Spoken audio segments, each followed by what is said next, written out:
اعوذ باللہ من الشیطان الرجیم بسم اللہ الرحمن الرحیم۔ ویورز السلام علیکم۔ ویورز میں ہوں آپ کا میزبان سید احمد سمیع اور آپ دیکھ رہے ہیں سید احمد سمیع یوٹیوب چینل راولپنڈی اسلام آباد سے۔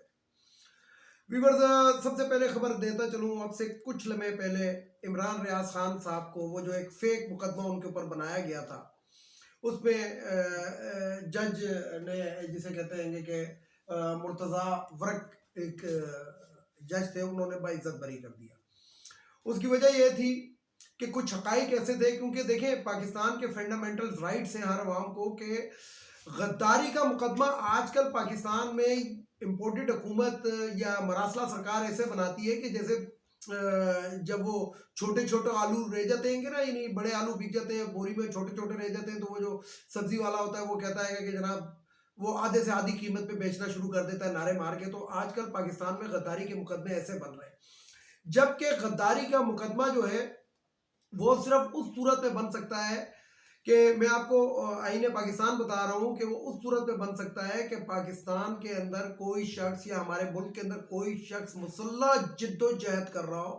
اور مسلح اس پہ پاکستان کو ماننے سے انکار کر دے، پاکستان کی سالمیت کے اندر اس میں خطرہ ہو جائے، پاکستان کے ایسٹس کو نقصان پہنچا رہا ہو۔ ایسٹس کو کیا ہوتے ہیں؟ یہ کسی کی ذات ایسٹس نہیں ہوتی کہ الیکشن کمشنر کی بے عزتی کر دی، الیکشن کمشنر کو منشی کہہ دیا، یا کسی جج کو کچھ کہہ دیا، یا آرمی چیف کو کچھ کہہ دیا، یا کسی بھی جنرل کو کچھ کہہ دیا، تو یہ وہ شخصی اس کے اندر تو آ سکتا ہے لیکن وہ دہشت گردی میں یا اس کے اندر نہیں آ سکتا۔ لیکن وہ عمران ریاض کے خلاف ایک دہشت گردی کا اور ایک بغاوت کا مقدمہ بنایا تھا جو جج صاحب نے اڑا دیا اور ان کو باعزت بری کر دیا۔ اب دوسری طرف آتے ہیں شیخ رشید کی طرف۔ شیخ رشید صاحب کے اوپر وہ 2 روزہ جو جسمانی ریمانڈ دیا تھا، یہاں پہ میں ان عدالتوں میں بڑا حیران ہو رہا ہوں، بہت حیران ہوں۔ میں اپنے اکثر ویلاگ کے اندر ان ججز کے بارے میں بات کرتا ہوں تو ابھی پتہ لگ جائے گا۔ پتہ اس لیے لگے گا کہ آئی ایم ایف نے مانگ لیے کہ جناب جتنے بھی سرکاری ملازمین ہیں 17 سے اوپر، ان کے ذرا ایسٹس پہلے ڈکلیئرڈ عوام کے سامنے کریں نا کہ تنخواہیں کیا لیتے ہیں اور ان کے پاس ہے کیا کیا، تو اس کے بعد ہم قرضے کی منظوری دیں گے۔ پتہ ان کو لگ جائے گا ان جج صاحبان کو، اسی جس طرح وہ فائز عیسیٰ نے کہا تھا کہ میری بیوی کے ایسٹس ہیں۔ اچھا، ایک مزے کی بات یہ رکھتے ہیں اپنی بیویوں اور بچوں کے نام پہ، لیکن بہرحال انشاءاللہ کچھ نہ کچھ اس چیز میں سے نکلے گا۔ یہ عمران خان جاتے جاتے یہ کام کر گیا تھا، یعنی کہ جب عمران خان کو ریجیوم چینج میں ہٹایا تھا تو اس وقت وہ یہ کام کر گیا تھا، تو اب ان کے گلے کے اندر سے یہ چیزیں نکلیں گی۔ تو یہ 2 دن کا ریمانڈ اور 3 دن کا ریمانڈ اور فلانا، یہ جو ہے نا یہ میری سمجھ سے باہر ہے۔ پورے پاکستان کے اندر بچہ بچہ جانتا ہے کہ مراسلہ سرکار، جس کو ہم امپورٹڈ حکومت کہتے ہیں، امپورٹڈ حکومت بات بات پہ دہشت گردی پھیلا رہی ہے اور مقدمے درج کر رہی ہے، کس پہ؟ ہر ریک پہ کر رہی ہے۔ لیکن ان ججز کو نظر نہیں آ رہا، پھر بھی یہ 2 دن کا ریمانڈ ضرور دیتے ہیں، کیونکہ آقاؤں کو بھی خوش کرنا ہے، تھیلے میں کچھ پیسہ بھی لینا ہے، تو بات وہی ہے گی۔ تو شیخ رشید کے اوپر ایک نیا مقدمہ قائم کر دیا گیا ہے، توہین بلاول بھٹو زرداری۔ سندھ پولیس نے کراچی کے اندر یہ مقدمہ درج کیا ہے۔ تو اب بندہ یہ پوچھے ان سے، ان عدالتوں سے یہ پوچھے کہ یہ عدالتیں اس قسم کا حکم کیوں نہیں سناتی؟ ہر صوبے کی اپنی ہائی کورٹ بیٹھی ہوئی ہے، سپریم کورٹ ان کے اوپر بیٹھی ہوئی ہے کہ جناب اس طرح کے مقدمات آپ نہیں کر سکتے، اور اس جگہ پہ اگر کرنا ہے تو آئے نا، یہ گوال منڈی کے اندر آ کے، گوال منڈی کے تھانے کے اندر آ کے مقدمہ کرے نا بلاول بھٹو، کیونکہ شیخ رشید تو لال حویلی کے اندر جو بھی بات کی ہوگی ادھر ہی کی ہوگی، کیونکہ اس کی تو دنیا اور اس کی جو کچھ ہے وہ لال حویلی اور ارد گرد مری روڈ کے گرد گھومتی ہے، تو ادھر آ کے مقدمہ درج کرے، کراچی میں جا کے مقدمہ درج کر رہا ہے۔ تو بہرحال یہ ہمارے ججز کو سوچنا چاہیے اور ہماری ان عدالتوں کو سوچنا چاہیے جو ابھی تک سوئی نہیں ہے۔ اب میں آپ کو بتاؤں کہ اے پی سی ایک بلائی گئی ہے اور اے پی سی کے اندر عمران خان کو بھی مدعو کیا ہے شہباز شریف نے، لیکن میں آپ کو بیچ کی بات بتا رہا ہوں، بڑی امپورٹنٹ خبر دے رہا ہوں۔ 10 دن کا الٹیمیٹم اس حکومت کو مل چکا ہے، 10 دن کا۔ بہت ہی طاقتور اداروں نے 10 دن کا الٹیمیٹم دیا کہ 10 دن کے اندر آپ لوگ جو بھی کر سکتے ہیں، جس طریقے سے بھی سمیٹ سکتے ہیں، الیکشن کی طرف آنا ہے، تمام سیاستدان ایک طرف مل کے بیٹھ جائیں اور بیچ کا کوئی حل نکال لیں، تو 10 دن ہے آپ کے پاس، 10ویں دن کے بعد آپ ہمیں مت کہیے گا۔ اور ایک اور بات میں آپ کو بتا دوں کہ ڈالر کی اونچی اڑان ایسے جاری ہے کہ آج کی تاریخ میں جب میں آپ سے مخاطب ہوں تو مزید 7 روپے ڈالر مہنگا ہوا ہے اور 277 روپے پہ ٹریڈ کر رہا ہے۔ یہ بینک کا ریٹ بتا رہا ہوں آپ کو، 277 مل نہیں رہا ہے، لیکن بینک کے اندر 277 روپے کا جو خبریں ہیں اور جو اطلاعات ہیں اور جو ذرائع ہیں وہ بتا رہے ہیں کہ 277 روپے 80 پیسے کا بینک کے اندر ٹریڈ کر رہا ہے، اور اوپن مارکیٹ 2-2.5 روپے 3 روپے مہنگی ہوتی ہے۔ دوسری طرف آپ یہ دیکھیں کہ اسٹاک ایکسچینج جو ہے وہ آج 40,000 کی جو سطح آئے گی اسی کے اوپر قائم ہے، یعنی کہ جسے کہتے ہیں کہ وہاں پہ بھی کوئی وہ نہیں ہو رہی۔ اب میں اس بندے سے پوچھتا ہوں جو ریزیوم چینج کے بعد ٹی وی کے اوپر آ کے بیٹھا تھا، D G I S P R تھا اس دور کا، اور اس نے کہا تھا کہ جناب حکومت تنٹے سے ڈالر گر گیا ہے اور اسٹاک ایکسچینج جو ہے وہ اوپر کی طرف جا رہی ہے، تو آج وہ بندہ کدھر ہے؟ آج اپنا سا منہ لے کے بیٹھ گیا۔ ہو سکتا ہے کوئی مجبوری ہو کہ اس وقت اس نے یہ اسٹیٹمنٹ دی ہو، لیکن بہرحال میں نے اپنی ایک اکثر ویڈیو کے اندر کہتا ہوں کہ چور کا ساتھی بھی چور ہوتا ہے۔ اب بات یہ ہے کہ ہمارے ہنستے کھیلتے ملک، اچھا بھلا ملک چل رہا تھا، بہترین قسم کی ٹریڈنگ ہو رہی تھی، مہنگائی کنٹرول میں تھی، پیٹرول ڈیزل کی قیمتیں اس میں تھی، حالانکہ وہ اس وقت عمران خان کہتا رہا، لیکن اس میں ہمارے کچھ صحافی خاص طور پہ عارف حمید بھٹی صاحب کا میں ذکر کروں گا، وہ بھی کہتے تھے نہیں جی مہنگائی ہے، گڈ گورننس۔ اب گڈ گورننس آپ نے دیکھ لی، اس کو گڈ گورننس سب کہتے ہیں، اس وقت کی آپ کو گورننس ہی نظر نہیں آتی تھی۔ بے شک پنجاب کے اندر عمران خان کا ایک غلط فیصلہ تھا عثمان بزدار کو وزیر اعلیٰ بنانا، لیکن عثمان بزدار کی ڈورے عمران خان نے کھینچی ہوئی تھی۔ ابھی تک 9-10 مہینے ہو گئے اس مراسلہ سرکار کو، لیکن کسی بھی وزیر، صوبائی وزیر، کسی بھی اس کے خلاف کوئی بھی کرپشن کا مقدمہ یہ نہیں بنا سکے، اور ان کو اگر ذرا سی بھی وہ ملی ہوتی تو ایک کرپشن کا مقدمہ اس پہ بنا کے پتہ نہیں کون کون سے مقدمے بناتے، لیکن کرپشن ابھی تک 1 روپے کی عمران خان کے دور کے اندر ثابت نہیں ہو سکی۔ تو آپ اس سے اندازہ لگائیں کہ وہ لوگ کرپٹ نہیں تھے۔ ہاں ہمارا نظام البتہ کرپٹ ہے،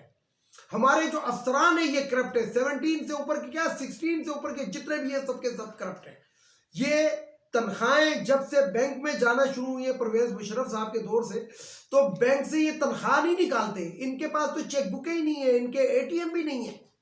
انہوں نے اے ٹی ایم بھی بیوی کے پاس سنبھال کے رکھے ہوتے ہیں، اور یہ گزارا جو ہوتا ہے یہ اوپر کی کمائی سے ہوتا ہے، اور وہ جو ہے وہ بینک بیلنس ان کے محفوظ ہو رہے ہیں۔ میں نے بہت عرصے پہلے ایک ویڈیو کے اندر کہا تھا کہ صرف وہ جو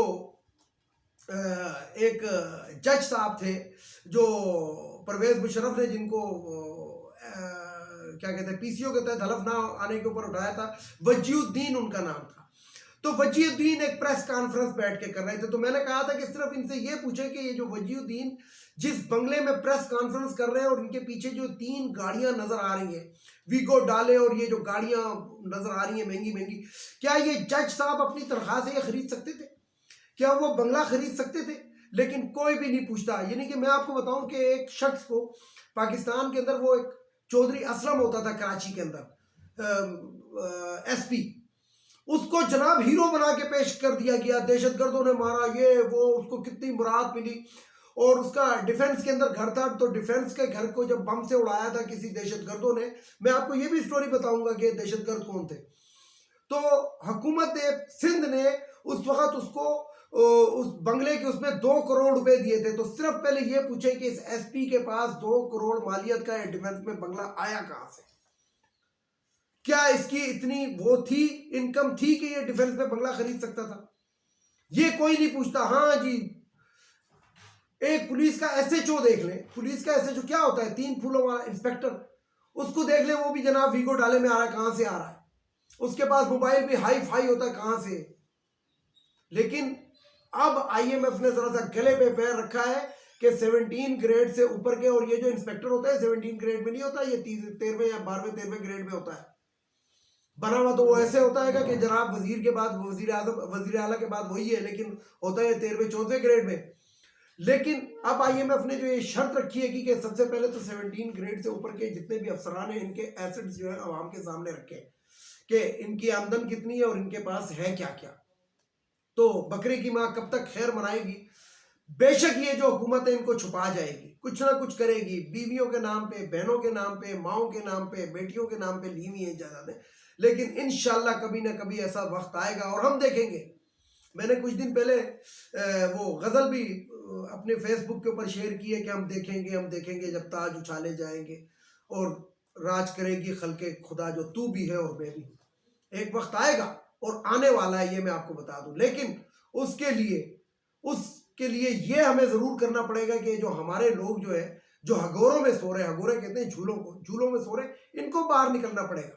یعنی کہ 30 روپے 35 روپے جب پیٹرول مہنگا کیا، ڈالر ڈکار اسحاق ڈار نے، تو لوگ جا کے پیٹرولوں کی لائنوں کے اندر لگ گئے. چاہیے یہ تھا کہ ادھر احتجاج کرتے، لیکن مسئلہ یہ ہے کہ خیر یہ ہر دور میں ہوتا ہے. لیکن میں آپ کو بتاؤں صرف ہمارے ملک کی کم بختی کیا ہے. افغانستان تقریباً جتنی میری عمر ہے اتنے سال ہو گئے میں اس کو جنگ میں دیکھ رہا ہوں. میں پشاور کا رہنے والا ہوں، جنگی اس کے اندر. لیکن وہاں پہ اور یہاں، وہاں پہ ڈالر ابھی کم ہے، وہاں پہ ڈالر کی قیمت کم ہے، وہاں پہ پیٹرول ڈیزل خورد و نوش کی چیزوں کی کمی ہے. اس کی وجہ کیا ہے؟ وہاں پہ جو طالبان جو قابض ہو چکے ہیں وہ وہاں کے چوروں ڈاکوؤں کے ہاتھ کاٹ رہے ہیں، اور یہاں پہ پاکستان کے اندر ان کو سونے کے تاجوں سے نوازا جاتا ہے. ان کو جناب جسے کہتے ہیں کہ NRO2 دیا جاتا ہے، اور ان کو وہ چیزیں دی جاتی ہیں، ان کو وزیر اعظم بنایا جاتا ہے، ان کو وزیر اعلیٰ بنایا جاتا ہے. اور سب سے جو اینڈ پہ میں آپ کو بات بتانا چاہتا ہوں،